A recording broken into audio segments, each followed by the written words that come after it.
lovely wildlings. I hope you're doing well today. I'm so excited for this video because I have been wanting this deck for the longest time, and I've sat with it and I've sat with it and I'm like, oh, I really can't spend any more money right now. But this deck has come to me in dreams and it's been on my radar for so long, and so I know that I'm gonna love working with it and that it's gonna be really powerful. And it is the I can't wait to open it, the Druid Plant Oracle by Philip and Stephanie Cargom. Now I already have their other deck, which is, if I can grab it, this one here, the Druid Animal Oracle, and I have had this deck for years now and I work with it intensively. I don't use this for divination purposes. I use it much more as a tool, a ritual tool, for connecting in with animal spirits. So that's how I use this, and that is how I see myself using this deck as well. So just for a little insight, if you don't know, so Philip Cargom, this was made by him and his wife, but Philip Cargom was actually the head of the Druid order here in Britain, and actually I guess it's worldwide, but yeah, he was head of that for a really long time. And he has a YouTube channel which you should totally go and check out, and he does these wonderful tea with a druid chats, and he's just a fantastic person and very knowledgeable, and I have so much respect for him. And so the creation of the previous deck that him and his wife did is just absolutely beautiful and so powerful. And obviously with my practice being focused primarily in Celtic Shamanism and Green Witchcraft and communication with the green folk, it is absolutely perfect for me because all of the animals in it are all native to my own country. So I'm here in England, and all of the creatures that are in this Druid Animal Oracle deck are all creatures that can be found in Britain or have been able to be found in Britain previous, except the 4 at the end, which are the dragon spirit cards. So I'm almost going into a review for that one. I am going to do a review for that deck soon because I love it so much and I've really had some powerful workings with it. But we're focusing on this. I just get so excited about these decks. I love their work so much because it is so hard to find things that are specific to Celtic pathways. There's loads of Native American stuff and so many other cultures, but I do find it hard to find, or at least decks that I relate to, that I can really tune into and get that feeling of the woodlands here and the mountainscapes and the spirits that reside within them. So I find it difficult to find tools like that I can connect with, so that's why I get really excited about this. Anyway, 3 minutes in and all I've done is gush. I hope you're still with me. So let's open it. I really need to invest. Oh yeah, sorry, I just realised I brought this out because this is actually what I keep my Druid Animal Oracle deck in. Isn't it so beautiful? This is by a creator on Etsy, so she does amazing work, so I can always link that in the description if you're interested. That's not a plug, by the way, that is just genuinely, I purchased that and I absolutely love it. So I really need to get one of those, sorry, that's my cat just coming in. I really need to get one of those seam strippers that I see people have, because it just makes it so much easier, doesn't it? I'm trying to use a brooch so I don't draw. Hello, darling. She might start meowing in a second.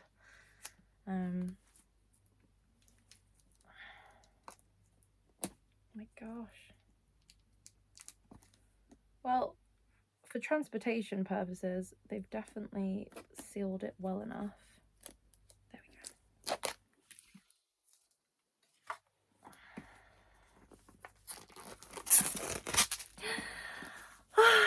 So I've had this for a couple of days and I've been waiting to do this video. So here she is.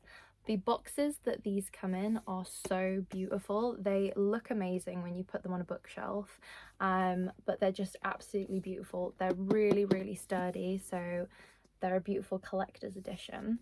But look at this beautiful artwork on the front. So I'll just read what the back says. It says, bring ancient druid plant and herb lore into your life. The druids revered certain plants, including trees, herbs, and fungi, and attached special meanings to them. This stunning deck of 36 cards presents many of the most significant plants and describes their associated folklore and mythology. This is perfect for me. Will Worthington, that is a gentleman who is one of the most incredible artists and did the work for the Druid Animal Oracle as well, so they merge really, really nicely together, all the artwork, because it's from the same artist. Will Worthington's rich images depict each plant in its natural habitat in exquisite detail, while Philip and Stephanie Cargom's enlightening text reveal the virtues and qualities of each species, and shows how the cards can be used as an oracle from which you can gain wisdom, guidance, and inspiration. So that's the description, and you can see on the back here you've got a little picture of all the cards, but then here you can see that they actually provide this fold out card spreadsheet that you can use for some of the spreads that they include.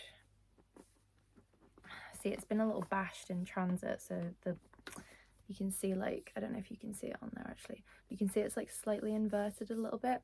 That's not the from the deck or the creators of the deck, that's just because someone's not been very gentle with it while transporting it, so it might be a bit of a struggle to get this out. There we go. Oh, I love it so much. Look at that. Oh my gosh. So I didn't even get this from Amazon, because although obviously Amazon is the devil, sometimes you do have to use it, unfortunately. However, I know that there is a lot of issues of fake decks circulating for numerous decks out there at the moment, and I wanted to 100% make sure that I didn't end up with a fake deck, so I ordered it from the Holistic Shop, which is a supplier of things like this. Because I've seen, or at least for the Druid Animal Oracle one, I've seen ones with like blue books, and I don't know if they're the fake ones, but they don't have like any color, they're just kind of in like a blue and white kind of paper. I don't know if they are fake or if they're just a different run of them, but I wanted to make sure that I got the original one. And look, I can't even stop falling over this. Is that not just the most beautiful image? So this is an image of one of the cards, I'm pretty sure, and I saw someone post one of these pictures on Instagram, and I just fell in love with this image. I need to be where this woman is, just looking out of a window out into the beautiful mountainside. So stop fawning, Jordan. Brass tacks. Okay, so the decks always have these incredible, beautiful guidebooks. Lost the word for a second then. They have these amazing guidebooks. They are so sturdy. So again, these are perfect for putting on your bookshelf. You know, they're not like a little white book. They look great on the bookshelf as well, or at your altar. So they're beautiful to work with, and they are very, well, at least the one from the Druid Animal Oracles are very descriptive. So it looks like, it looks like you get a recreation of the card, then you get the common name of the plant, and then you get the Scots Gaelic or the Irish Gaelic. I'm not sure what it is for this book, but I know in the Druid Animal Oracle you get the Scots Gaelic word for it, so your ancestral word for it, and then you get some upright keywords and then some reversed keywords, and then you get a little introduction to a description of the card and sort of what it's actually showing you, and then you get an upright meaning, a reversed meaning, and then and then you get folklore that's associated with the plant, and a little bit of history of how it was used, on the British Isles. Yeah, loads of folklore. So that's what like the first page will look like.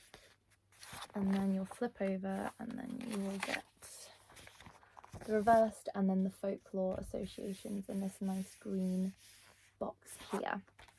So that is really similar to what you get with the Druid Animal Oracle, and that's what I love about it, is you not only get the meaning of the card for you to work with, but you also get actual folklore that is tied in. And obviously for where I live, living in this landscape, that's really meaningful to me, because it means that then I can go out into my landscape and I can visit these places and I can see how my ancestors would have moved through the environment and they would have interacted with these beings and these spirits.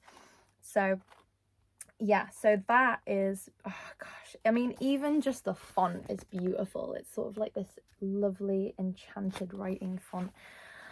I'm so happy I got this. I really, really am. So for the actual book as well, so you get some spreads that are specific to this deck. You get the Bridget's Cross spread, the Arwen spread, the Pentagram spread, the Aramid's Cloak spread, and the Caradhrin's Cauldron spread.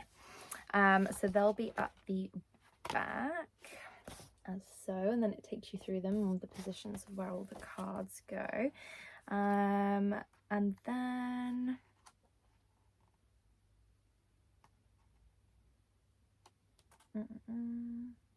I was just seeing if then I know some of the books they actually give you like a sample reading, but I don't think they do here. But there's so much information on like how to use the cards, and then obviously those spreads specifically. Now the way that I'm planning on working with this, like I said, I don't use the Druid Animal Oracle as a divinatory tool. I use it as ritual tools that I connect in with the animal spirit that's presented, or if I am wondering which animal spirit to next go on a journey with, then that is when I will use the deck. I will use it on my altar. I have the bear on my altar at the moment, Art, and yeah, that's how I kind of approach it. And that's how I'm going to be using this. I'm going to be using it to build a relationship with the actual spirit of the plant that is mentioned, as well as expand my understanding of the folklore that is associated with it, so I can understand how my ancestors saw these plants, and then actually go out into the environment and then start facilitating and building a relationship with an ally of the plant spirit. So that is how I'm going to approach using this. So we also get, and this I'm really sad actually, because I've moved so many times in the last few years, but I've lost the paper spread for my Animal Oracle deck, unfortunately, but you did get one in that one as well. But you get this, if I can fold it. Oh gosh, hold on.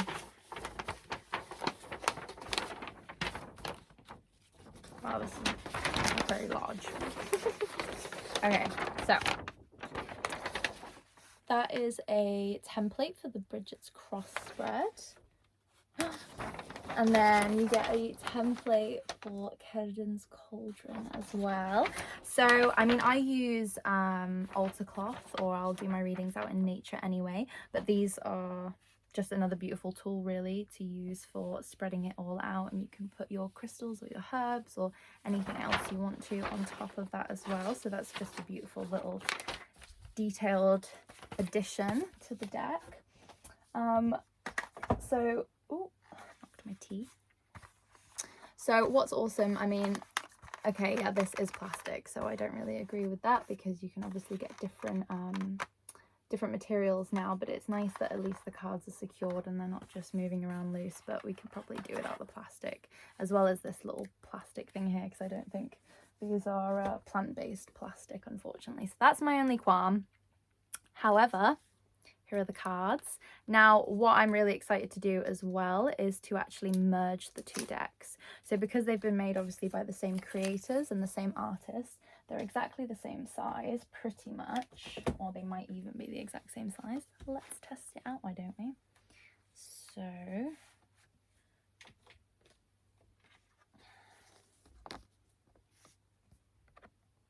perfect. So yeah, they're the exact same size, so we can merge both the decks to work with both of them if we want to. So that's definitely something that I'm going to do. In terms of a comparison of size, these are much larger cards.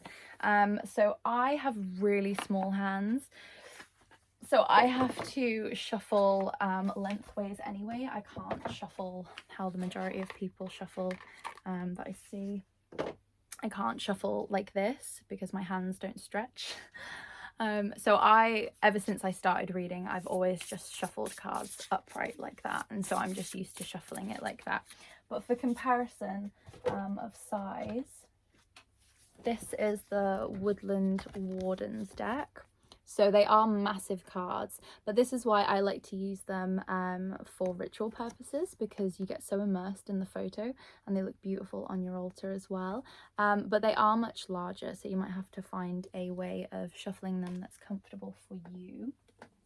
My desk has just gone very chaotic suddenly. So let's quickly have a look through the cards. Right, how should I do this? I don't have like a desk in front of me, which is a bit annoying, but so we have agrimony, we have Bethany, wood Bethany. Oh wait, first brass text. So the cardstock is the same as the cardstock of the previous deck. Yeah, they feel exactly the same. So they're shiny, obviously, and they're very slippery. So I know some people, if the cards are a little bit too slippery, they find that difficult to shuffle, but they are very, very slippery. However, the cardstock is excellent. These are the backings. So the ones in the Druid Animal Oracle are blue, and that is the symbol of the Annwn, which is very sacred to the Druids and Celtic spirituality. So where were we? So oh, I love this one. We have Borage. I love Borage. It's always just swarming with bumblebees. It's beautiful. So we have that one, and Bramble, which is a very, very, very special plant to me. I love Bramble, very, very deeply connected to Bramble, so I'm very excited to work with that. Burdock, Celtic Bean. I didn't even know there was a Celtic Bean, and I'm a horticulturist. So Chamomile. You see, chamomile isn't native to the UK, but obviously a lot of our plants here have been here for so many years because we've had so many invasions over the years. Clover. So the Romans brought over a lot of stuff, like, they didn't bring over nettle, I don't think, but they planted it everywhere pretty much. So obviously nettle is really common here. We've got comfrey as well. I've got some comfrey growing in my garden, and the bees have loved it this year. Cuckoo pint. Interesting, never heard of that one. Fern. We have loads of those here in Cornwall. I always call them dinosaur leaves. Fir club moss. I love these cards so much. Flax. Garlic, wild garlic. I love foraging this in the spring. Heather. Sorry, so you can actually see, but the sky is actually painted in these beautiful muted gold colours and blues, but because my light is really bright, it's kind of washing it out a little bit. Maybe I should hold it a bit further back. Oh, I love this one. Ivy. Juniper. Lady's mantle. Madder. So this just makes my heart sing because I am really picky with a lot of decks. It's just personal preference, but I really like consistency throughout the decks, for the most part anyway, and I really like natural looking paintings. That tends to be the type of ones that I go to. I'm not a massive fan of collage, and I struggle with the ones I don't know what you'd call them. It's not CGI. What is it called? It's not AI, although I know that there's some of those decks around now as well. But you know, the ones where it's like human faces and then they've changed how it looks with computers. I'm so like out of that stuff that I don't even know what the word is called for it, but those kinds of decks, I do struggle with them. I tend to gravitate more towards obviously earth-based ones. We've got Mandrake, Meadowsweet, more earth-based decks, because that is obviously the craft that I walk in. And so I absolutely love Will Worthington's artwork because it's so earthy. It's so beautifully consistent throughout. He has a very clear style, so I get really immersed in it. And it's just perfect for green witchcraft or green craft-based work. We've got mint. And you can see there's a bit of history as well in these cards because we have the sacred mounds there and the boardwalks. Mistletoe. That's going to be lovely for winter. Definitely going to work with that in winter. Mugwort, which I finally found some of today. I finally found some mugwort growing nearby after ages of looking. Nettle with a beautiful comma butterfly there as well, and an adder. So there's a little bit of the animals as well. Plantain with a stone circle. Poppy. Sorry if you can hear my neighbours as well upstairs. That's beautiful. Primrose. Did one of my first studies on primrose. Puffball. Sorry guys, I'm just realising the time, so I'm just trying to speed it up a little bit. I got too excited. Vervain. Wheat. Oh, woad. I love this one. I love woad for natural dyeing. Yarrow, one of my favourite plants. I just love all these plants, guys. I'm obsessed. The Banes. Oh. Ooh, okay. So that was all of the plants, and then, like I said in the previous deck, you get 4 extra cards, and they are the dragon elements. And then you obviously get 2 extra cards here as well, so you get guardians, and then you get the restorers. So these are your 2 extra cards, and then I forgot to mention, you also get these blank cards as well, and you get them in the Animal Oracle too. And I thought that I would never use them actually, but I kept them in my deck anyway because I just thought I'd keep them, but I didn't think I'd actually use them, and now I know exactly what I'm going to put on those cards in the Animal Oracle deck. So I'm going to keep these, and then over time I'm sure something will emerge. But you can leave these blank or do whatever you want with these, but I'm sure it does tell you how to work with those cards in the deck guidebook. So I'm going to wrap this up here because I feel like I've covered all areas, I hope. But I'm really excited to work with this, and I shall keep you updated, and I will do a proper review, although I know I'm gonna love it, later on, and then I will show you how I work with it. And I also am hoping to craft some sort of online workshop here on the channel, free for everyone to work with, so we can explore these decks and the magic and the beings and the spirits that are connected to them throughout as well. So I hope you enjoyed this video, guys, and if you did, please subscribe and join the community as we are growing and learning together. I'm sending you loads of love, lots of light. Have a beautiful week, and I'll see you in my next video.